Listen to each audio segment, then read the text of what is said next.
ಇವನಾರವನೆಂದೆನಿಸದಿರಯ್ಯ, ಇವ ನಮ್ಮವನೆಂದೆನಿಸಯ್ಯ ಅಂತ ಹೇಳಿ ಬಸವಣ್ಣವ್ರು ಹೇಳಿದ್ದಾರೆ. ಯಾರಿಗೇ ಆದ್ರೂ ಇವನು ನಮ್ಮವನು ಅಂತ ಅನ್ನಿಸ್ಬೇಕು, ಬೇರೆ ಯಾರು ಅಂತ ಅನ್ನಿಸ್ಬಾರ್ದು ಅಂತಕ್ಕಂಥ ಅವರ ವಚನಗಳನ್ನು ಪಾಲಿಸ್ತಾ, ಅವರ ಬಸವ ತತ್ವವನ್ನು ಪಾಲಿಸ್ತಾ ನಡೀತಿರ್ತಕ್ಕಂಥ ಇವತ್ತಿನ ನಮ್ಮ ಅತಿಥಿ. ಅವರು ಓದಿರೋದು SSLC ಮೇಲೆ ಡಿಪ್ಲೊಮಾ ಫ್ಯಾಷನ್ ಡಿಸೈನಿಂಗ್ ಕೋರ್ಸನ್ನು ಮಾಡಿ ಟೈಲರಿಂಗನ್ನು ಮಾಡ್ತಾ ಮುಂದೆ ಮದುವೆ ನಂತರ ಹೇಗೆ ಅವರ ಜೀವನ ನಡೀತು, ಹೇಗೆ ಅವರು ಈ ಬಸವ ತತ್ವಕ್ಕೆ ಬಂದರು ಅನ್ನುವಂತಹ ಸಂಪೂರ್ಣವಾದ ವಿವರನ ತಿಳಿದುಕೊಳ್ಳೋಣ. ಇವತ್ತಿನ ನಮ್ಮ ಅತಿಥಿಗಳನ್ನು ಸ್ವಾಗತಿಸೋಣ. ಬನ್ನಿ ಸ್ನೇಹಿತರೆ. ನಮಸ್ಕಾರ. ನಮಸ್ಕಾರ ಸ್ನೇಹಿತರೆ. ಹಿರಿಯ ನಾಗರಿಕರು ಅಂದು ಇಂದು ಕಾರ್ಯಕ್ರಮಕ್ಕೆ ತಮಗೆಲ್ಲರಿಗೂ ಸ್ವಾಗತ, ಸುಸ್ವಾಗತ. ಇವತ್ತು ಒಬ್ಬರು ಹಿರಿಯ ನಾಗರಿಕರು, ಅವರ ಬೆಳೆದು ಬಂದ ರೀತಿ, ಅವರ ಅನುಭವ, ಜೊತೆಗೆ ಅವರು ಬಸವ ತತ್ವದ ಬಗ್ಗೆ ಏನು ಹೇಳ್ತಾರೆ ಅಂತೆಲ್ಲ ತಿಳ್ಕೊಳ್ಳೋಣ. ಬನ್ನಿ ಸ್ನೇಹಿತರೆ. ನಾನು ಉಷಾ ಗಾಯತ್ರಿ. ಅಮ್ಮ ನಮಸ್ಕಾರ. ನಮಸ್ಕಾರ. ಶರಣು ಶರಣಾರ್ಥಿ. ಶರಣು ಶರಣಾರ್ಥಿ. ಶರಣು ಶರಣ. ಅಮ್ಮ ತಮ್ಮ ಹೆಸರು?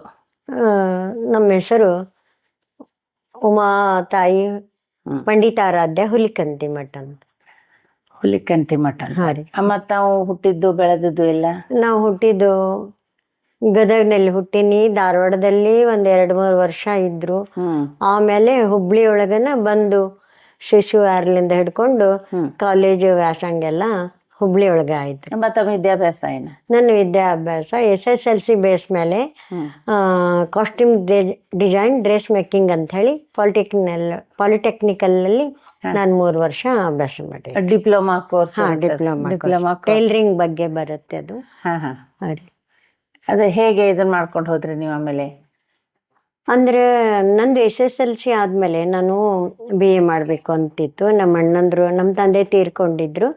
ನಮ್ಮ ಅಣ್ಣ ಏನಂದ, ಬ್ಯಾಡ್ವಾ ಇದು ಟೆಕ್ನಿಕಲ್ ಕೋರ್ಸ್ ಮಾಡು, ನಿನಗೆ ಮುಂದೆ ಅನುಕೂಲ ಆಗ್ತದೆ ಅಂದರು. ನನಗೆ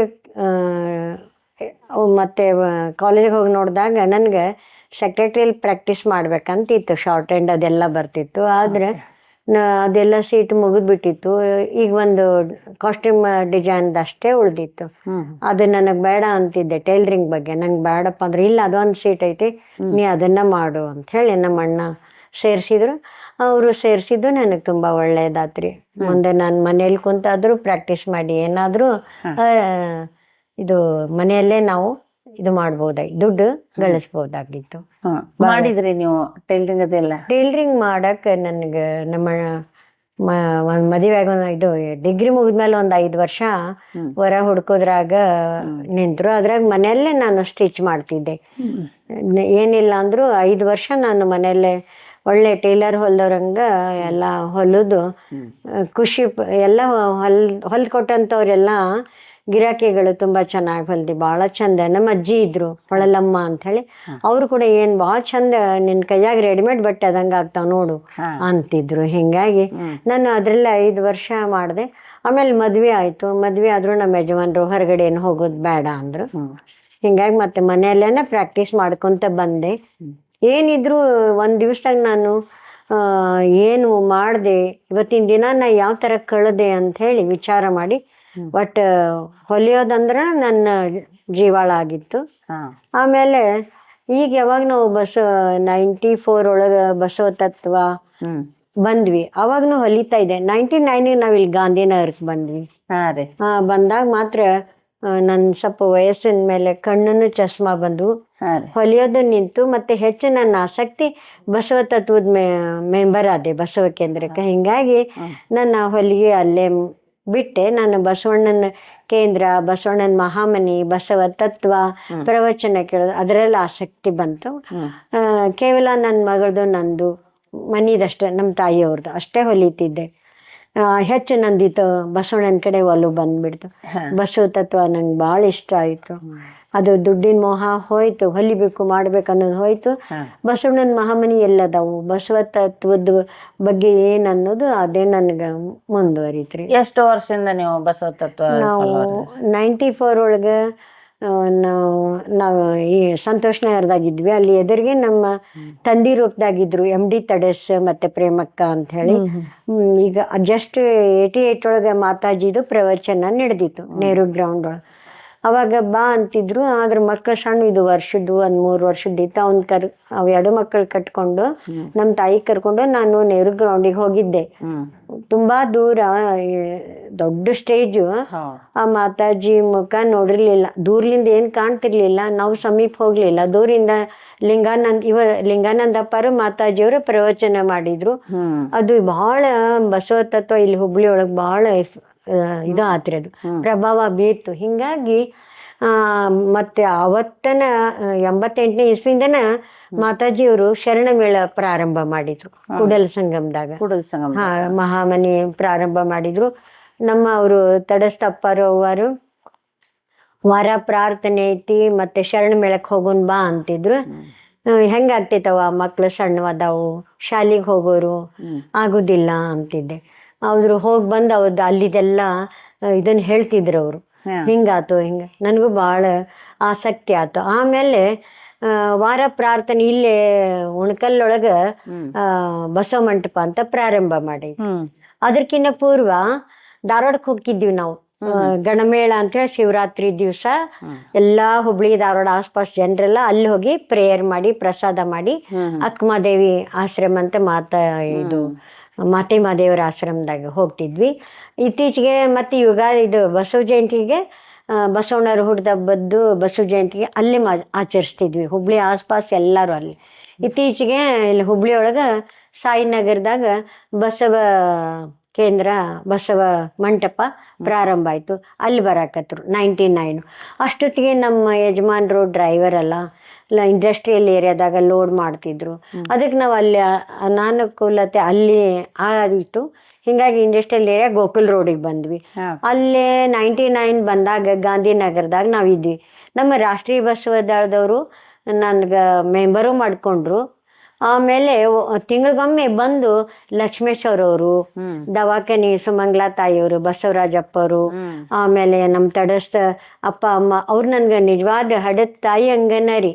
ನನಗೆ ಜನ್ಮ ಕೊಟ್ಟ ತಾಯಿ ನಡಿಮಠವ್ರಾದ್ರ. ನನಗೆ ಒಂದು ಒಳ್ಳೆ ಬಸವ ಮಾರ್ಗದಾಗ ನಡೆಸಿದಂಥ ತಂದೆ ತಾಯಿ ಅಂದ್ರನ MD ತಡಸ್ ಅವರು, ಅವರ ಶ್ರೀಮತಿಯವರು ಪ್ರೇಮಕ್ಕ. ಇವ್ರು ನನ್ನ ಹಡದ ತಂದಿ ತಾಯಿಕ್ಕಿಂತ ಪಡೆದ ತಂದಿ ತಾಯಿ, ನನ್ನ ಬಸವ ಮಾರ್ಗದಾಗ ನಡೆಸ್ತವ್ರಂತ ತಂದಿ ತಾಯಿ. ಹಿಂಗಾಗಿ ಅವರು ತಿಂಗಳಿಗೊಮ್ಮೆ ನಮ್ಮಲ್ಲೇ ಪ್ರಾರ್ಥನೆ ಮಾಡ್ತಿದ್ರು.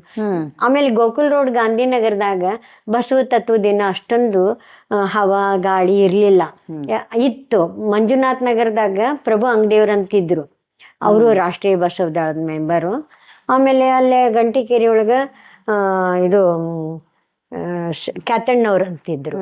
ಅವರು ರುದ್ರಾಕ್ಷಿ ಮಠದೊಳಗ ಬಸವ ತತ್ವದ ಕಾರ್ಯಕ್ರಮ ಬೆಳಗ್ಗೆ 6 ಗಂಟೆಗೆ ಪ್ರಭಾತ್ ಬೇರಿ ಮಾಡ್ತಿದ್ರಂತೆ. ಎಲ್ಲಾ ಓಣಿ ಮಂದಿ ಕರ್ಕೊಂಡು ವಚನಗಳ ಪಠನ ಮಾಡ್ಕೊಂತ ರೌಂಡ್ ಹೊಡಿತಿದ್ರಂತ್ರಿ. ಅವರು ಮತ್ತೆ ಕ್ಯಾತಣ್ಣವರು, ಪ್ರಭು ಅಂಗಡಿಯವರು, ಆಮೇಲೆ ಬೆಳಗಾಲ್ಪೇಟೆಯೊಳಗ ಕುಮಾರಣ್ಣ ಹುಗ್ಗಿ ಶೆಟ್ರ್ ಅಂತ ಅದಾರ ಅವರು.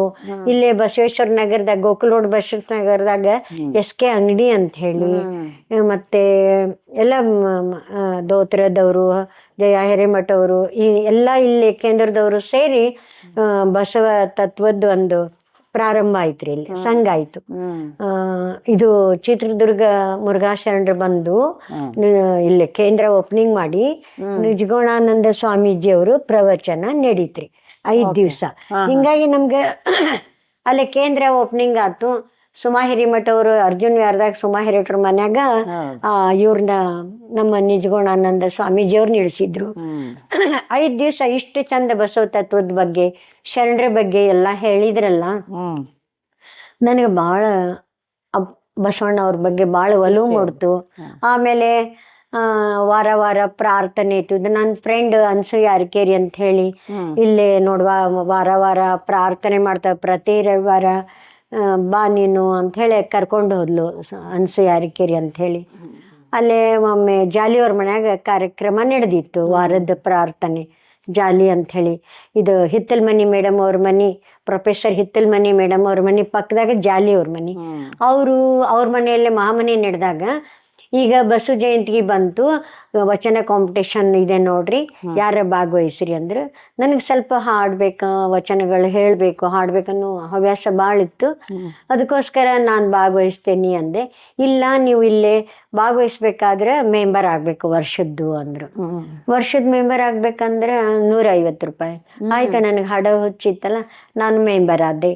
ಮೆಂಬರ್ ಆದ ತಕ್ಷಣ ವಚನ ಕಾಂಪಿಟೇಷನ್ದ ಭಾಗವಹಿಸಿದ್ವಿ. ಫಸ್ಟ್ ನನಗಿನ್ನ ವಚನದ ಬಗ್ಗೆ ಅಷ್ಟು ಇದಿರಲಿಲ್ಲ, ಬುಕ್ಸ್ ಕೂಡ ಇರಲಿಲ್ಲ. ಇಷ್ಟಿಷ್ಟೇ ಕೈಪಿಡಿ ಅವು ಇದ್ವು. ಅದ್ರಾಗಿಂದ ಒಂದು ವಚನಗಳು ಬಸವ ಬಾರಯ್ಯ ಅಂತ ಹೇಳಿ ಒಂದು 5 ವಚನ ಹೇಳಿದೆ. ಅದ್ರಾಗ ಫಸ್ಟ್ ಪ್ರೈಜ್ ಬಂತು. ಆಮೇಲೆ ಅಕ್ಕನ ಬಳಗದಾಗ 99 ಒಳಗೆ 2,200 ರೂಪಾಯಿ ತುಂಬಿ ಅಲ್ಲೂ ಹಾಡ ಹುಚ್ಚಿದ್ರೆ ನೀನು ಮೆಂಬರ್ ಆಗ್ಬೇಕಂದ್ರೆ ನಮ್ಮ ಅನ್ಸೂಯ ಯಾರಕೆರೆ ಅಲ್ಲಿ ಲಾಂಗ್ ಲೈಫ್ ಮೆಂಬರ್ ಆದೆ.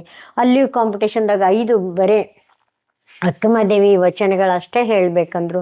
ಅಲ್ಲಿ ಹೇಳಿದೆ, ಅಲ್ಲಿ ಫಸ್ಟ್ ಪ್ರೈಜ್ ಬಂತು. ಈ ಪ್ರೈಜ್ ಬಂತಲ್ರಿ, ನನಗೆ ವಚನಗಳು ಹೇಳೋದು ಆಸಕ್ತಿ ಆಯಿತು, ಖುಷಿ ಆಯಿತು. ಆಮೇಲೆ ಮತ್ತೆ ಭಾಳ ಮಕ್ಳು ಏನಾದರೂ ತಪ್ಪು ಮಾಡಿದ್ರೆ ಭಾಳ ಸಿಟ್ಟು ಬರ್ತಿತ್ತು. ನಾನು ಅವ್ರನ್ನ ಹೊಡೆದು ಬಿಡ್ತಿದ್ದೆ. ಈ ವಚನಗಳದು ಮಹಾಮನಿ ಪ್ರವಚನ ಉಪನ್ಯಾಸ ಕೇಳಿದ್ಮೇಲೆ ಮನುಷ್ಯ ಸಮಾಧಾನ ಇರಬೇಕು, ಹಂಗೆ ಸಿಟ್ಟಾಗಬಾರ್ದು ಅಂಥೇಳಿ ನಾನು ಮಕ್ಕಳ ಮೇಲೆ ಅವ್ರು ಏನೋ ಮಾಡಿದ್ರು, ಯಾಕೆ ಮಾಡಿದ್ರು, ಏನು ಮಾಡಿದ್ರು ಅಂತ ಅರ್ಥ ಮಾಡಿಕೊಂಡು ಅವ್ರ ಜೋಡಿ ಫ್ರೆಂಡ್ಸ್ ಥರ ನಡ್ಕೊಳಕತ್ತಿ. ಅವು ಹೆಂಗಾದ್ರು ನನ್ನ ಮಕ್ಕಳು 15 ತುಂಬಿ 16 ವರ್ಷ, 16ರಿಂದ 20 ವರ್ಷದೊಳಗೆ ಹುಡುಗರಿದ್ವ. ಹಿಂಗಾಗಿ ಅವ್ರನ್ನ ಫ್ರೆಂಡ್ಸ್ ಥರ ನೋಡ್ಕೊಳಕತ್ತಿ. ಇಲ್ಲಾಂದ್ರೆ ಮೊದಲೆಲ್ಲ ಅಭ್ಯಾಸ ಮಾಡ್ರಿ, ಓದ್ರಿ, ಮತ್ತೇನಾದ್ರೂ ತುಂಬ್ತನ ಮಾಡಿದ್ರೆ ಹಂಗಿರಬಾರ್ದು, ಯಾಕಂದ್ರೆ ರೀತಿ ನೀತಿ ಒಳಗಿರ್ಬೇಕು ಮಕ್ಕಳು ಅಂತ ಹೊಡಿತಿದ್ದೆ. ಆಮೇಲೆ ಅವ್ರಿಗೆ ತಿಳಿಸಿ ಹೇಳಿ ಸಮಾಧಾನದಿಂದ ಹೇಳಕತ್ತಿ. ಅವರು ನನ್ನ ಮಕ್ಕಳು ಒಳ್ಳೆ ವಿದ್ಯಾವಂತರು, ಬುದ್ಧಿವಂತರು, ಜಾಣರು. ಎಷ್ಟು ಜನ ಮಕ್ಕಳಮ್ಮ? ನನಗೆ 3 ಜನ ಮಕ್ಕಳು ರೀ.